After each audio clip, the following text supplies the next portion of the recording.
Briefly, কারণ হচ্ছে যে 5টার মধ্যে আমরা 30 সেকেন্ড তো নিতে পারি। 30 সেকেন্ডের চেয়ে আর ব্রিফ কি করব?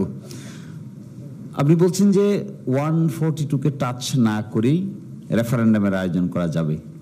তো আমরা যে জুলাই সনদের মধ্যে সংবিধানের প্রস্তাবনায় কিছু পরিবর্তনের কথা বলছি, তো সেটাকে জুলাই সনদের অন্তর্ভুক্ত বলে সেখানে 142 টাচ হয়ে যাচ্ছে না? এখানে আমি শেষে একটু শেকায়েত করি। প্রস্তাব করা সংবিধান অ্যামেন্ডমেন্ট হয়ে যাওয়া এক কথা নয়। তো সেহেতু আমরা প্রস্তাব করছি, কনস্টিটিউশন অ্যামেন্ডমেন্ট করে ফেলছি না, ভবিষ্যতে করব। এই জন্য 142 এখানে দরকার। তখন এক্সট্রা আর্গুমেন্ট হবে যে হোয়াট ইউ আর সেইং, আপনি যেটা ডাইরেক্টলি বলতে পারছেন না, এটা ইনডাইরেক্টলি বলছেন আর কি। মানে যে কথা আপনি সরাসরি কেন এই রেফারেন্ডামের আশ্রয় নিচ্ছেন, সংবিধানে কতগুলো পরিবর্তন করার জন্যই। এখন যদি এসে বলি আমরা যে প্রস্তাব নিচ্ছি, কিন্তু প্রস্তাবটা কি সেইখানে তো মেরিটে টাচ করতেছে। প্রস্তাব তো ভ্যাকুয়ামে নাই, প্রস্তাব তো আমরা জানি। প্রস্তাব একটু ইন্টারভিউ করি, তাহলে কি হবে? What cannot be done directly? আমরা জনগণের কাছে প্রস্তাব করছি যে সংবিধানের এই সমস্ত বিষয়গুলো, যেটা মৌলিক বিষয়গুলো টাচ করবে, সেগুলো পরিবর্তন করতে চাই। সেটা পরিবর্তন হয়নি তো যে আমাকে 142 দিতে হবে।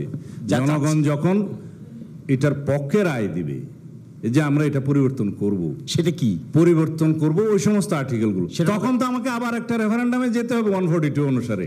আমি তো সেটা বলেই দিয়েছি আগে। এটাই তো বলছি আপনাকে। তাহলে তো কি হচ্ছে, প্রথম যে অপশনটা আমরা অ্যাপ্লাই করতেছি, এটার ভিতরে তো কনস্টিটিউশনের প্রস্তাবনা কেউ মানে সংশোধন করার জন্যই প্রস্তাব করছি। হ্যাঁ, আচ্ছা, আমি একটু তাহলে 142 অ্যাভয়েড করব কি করে? না, 142 তারপরে আবার হবে। শেষের মানে যখন কনস্টিটিউশনটা আমরা অ্যামেন্ডেড করে ফেলবো, তখন তো 142 তে যেতেই হবে। সেই লেজিটিমেসিটা ওখানে আসবে। এখন আমরা করছি প্রস্তাবের জন্য একটা গণভোট হচ্ছে। গণভোটে জনগণ বলবে যে হ্যাঁ আপনারা এটা করবেন।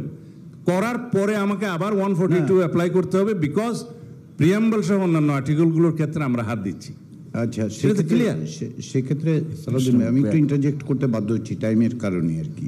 আপনি ইন্টারফেয়ার করবেন না, এটা সলিউশন করেন।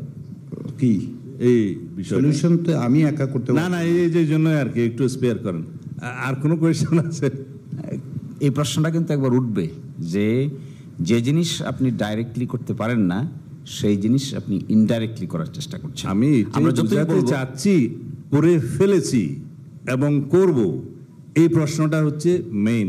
যেহেতু করার জন্য জনগণ অনুমোদন দিচ্ছে, করার পরে আবার 142-তে যেতে হবে, সেই মৌলিক বিষয়গুলো যেহেতু আমরা টাচ করছি। তাহলে তো এই প্রশ্ন দাঁড়াবে, এই শুধু করব এইটার উপর রেফারেন্ডাম নিতে চাচ্ছেন কেন? এক ধরনের জনগণ পক্ষে আছে কিনা এই সাংবিধানিক সংস্কারগুলোর পক্ষে, যেহেতু এটা একটা বাধ্যবাধকতা সৃষ্টি করবে, জনগণের রায় অনুসারে সেই পার্লামেন্টকে একটা বাধ্যবাধকতা সৃষ্টি করবে, সংসদ সদস্যগুলোকে বাধ্যবাধকতা সৃষ্টি করবে।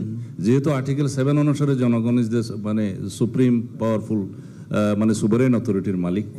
তো সুতরাং ওর প্রেক্ষিতে, তাদের অনুমতির প্রেক্ষিতে আমরা কনস্টিটিউশনটা গ্রহণ করলাম, এবং সেটা গ্রহণ করার পরে আবার 142 আসবে। এই জন্যই যে আমরা মৌলিক বিষয়গুলোকে টাচ করছি, ইনক্লুডিং প্রিয়াম্বল। এইটাই হচ্ছে আমার বক্তব্য। এরপরেও আমি পরিষদের কনসেনসাস কমিশনের নলেজের জন্য বলছি, এরপরেও আমাদেরকে গভর্নমেন্টের সমস্ত এই গৃহীত অর্ডিন্যান্স সহ সকল কিছুর জন্য বৈধতা দিতে হবে, লেজিটিমেসি দিতে হবে চতুর্থ তফসিলে। সুতরাং এটা নিয়ে ভবিষ্যতে আর কোনো প্রশ্ন আসবে না। Now I think you are satisfied. এরপরেও স্যাটিসফাইড না হলে এরপরে স্যাটিসফ্যাকশনে যাওয়া যাচ্ছে না, আজকে যাওয়া যাচ্ছে। Thank you very much. আপনার জাভেদ রাসিনের একটা ছোট্ট প্রশ্ন আছে। আচ্ছা, খুব দীর্ঘ বক্তব্য না, আপনি যদি প্রশ্ন করতে চান। যেহেতু আমার বক্তব্যটা হচ্ছে